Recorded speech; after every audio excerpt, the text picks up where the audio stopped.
What's going on, world? It's your boy Gemini Brown here, back with another episode of Nalo Kicking Knowledge. Today is April 22nd, 2016. The moon is full. It's in the sign of Scorpio, and we have just lost a legend. I'm sure many of you know that yesterday we lost the great, the iconic, the artist known as Prince. And it's one of those deaths that are really felt because of the status the artist had and the impact, really. So being an astrologer and doing what I do, I figured today just be a great day to look into his chart and see really why and how Prince had the impact he had from an astrological standpoint. And talking with my boy, the peace dealer, he let me know it was no accident Prince passed away on the eve of this full moon in Scorpio. So that was some great food for thought. So let's get into it. Prince, born June 7th, 1958. And that year stands out to me because that was the same year Michael Jackson was born. All right, and both of those guys completely iconic and changed the game forever. So Prince was a sun in Gemini and born on the 7th of June. So karmically, numerology wise, his karmic number would be seven, and seven relates to influence. Okay, major influence, using all the tools, putting everything together. Seven is a key number here. All right, and moving the chariot of influence. Okay, and standing tall and being victorious. So sevens are really isolated, and they're supposed to master their fears. And once they master their fears, they become empowered and very influential from there. So Prince, Moon in Pisces, and another coincidence. Michael Jackson has a Moon in Pisces as well. Mike was a Sun in Virgo, and with Prince, he's a Scorpio ascendant, and the ascendant is your physical body, it's your personality, and Prince really embodied the Scorpio archetype very well.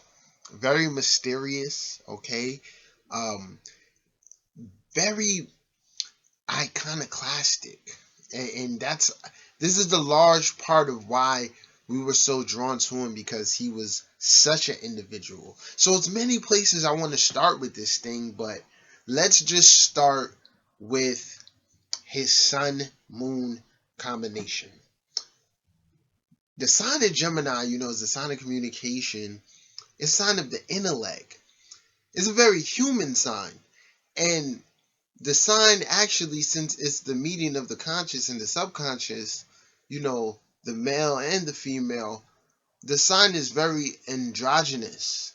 And it's ruled by Mercury, which is androgynous as well. And the moon in Pisces is so powerful. When planets come into Pisces, it represents a true mastery and understanding of everything. Okay, your mind is in the deepest waters. Now, with a Gemini and Pisces moon, this is someone. Pisces is the sign of the artist, poetry, music, creative expression, okay? So Prince really had a great vehicle, okay, to deliver his message. Being a Gemini, he was here to communicate this message from the other side, right? And when I say the other side, it's just the sense of wonder and imagination and just ecstasy that he brought to his music. that's very Pisces-like. Pisces is everything that's not normal. And with him being a Scorpio ascendant, his sun is in the 8th house. And his Mercury is in Gemini. Now, Mercury, of course, rules Gemini, and when the Mercury is in Gemini, it creates just this dynamic aspect to the intellect and communication abilities. And the thing I like here, degree wise, is that what is it? Sun is at 16 degrees, Mercury is at 4 degrees. A key thing to know here, guys, is that you never want planets really, really close to Sun. You want them conjunct, but you want them apart somewhat because Sun is so big and fiery. You don't want it to combust the other planets. So here, the Mercury, I feel, is very free and so much more dynamic. Okay? Now, like I said, looking at Prince, I feel like he really, through his Pisces moon, tapped into that higher level of spirituality, man. And that higher level of spirituality is defining gender roles. Of course, we know this was a man, but he wasn't a typical man, and we all know that. So that aspect of himself comes partly from this setup of him being this Gemini, which is naturally androgynous, and then the moon is already in the universal fountain of of liberation. Okay, so very much he was here to transform and transcend. Okay, key thing here, right? I always like to look at the Pluto generations. I feel like it really identifies you in a mission, especially collectively. So just to reference Mike again, they're both Pluto and Leo, and these are two phenomenal entertainers. Now, Prince's Pluto is in the 10th house, along with his Uranus. They're not conjunct, but the Pluto is really anchoring the chart here. It's making a ton of aspects, okay? And some of those Pluto aspects include an opposition to his moon, a square to his Mercury, but two phenomenal trines to Saturn and Venus. Now, traditionally in astrology, trines indicate, aspects of talent, okay, or of ease. Many people will consider Prince a savant, a musical genius, someone completely ahead of their time, right? Now, I've never, this is a lot of trines. He has about 7 trines in his chart, and these are all positive, harmonious aspects.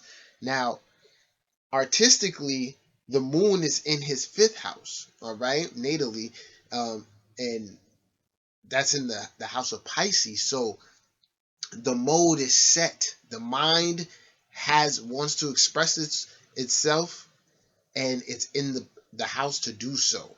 5th house, romance, right? All these other things. Now his Pluto aspects, and really especially this trine to Venus, creates this intense attraction and mysterious aura that captivated everybody. Keep in mind, he's a Scorpio ascendant. So say Pluto is the chart ruler, this is highly enhanced. All right. So we have about 7 trines and 2 great trines from Pluto to Saturn as well as Venus. Now, Venus is in its own sign of Taurus, in the 7th house, in its natural house. So this house of other people and the public is really much defended and protected. All right, so more enhancing, going along with the power that Pluto was putting into the career.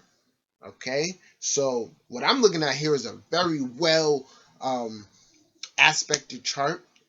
There's some squares like from Mars to Saturn, and I speak on this. If you don't know, Prince's father was a musician. He named him Prince after his stage name. And with Saturn in the second house, I always like to say this can indicate someone who has a mentor. All right, someone who, like an older person that they look up to or provides wisdom to them. This can come in the form of Saturn or Jupiter. It also can indicate, you know, uh, restrictions as far as certain things within the family, the economics, emotional, spiritual, right?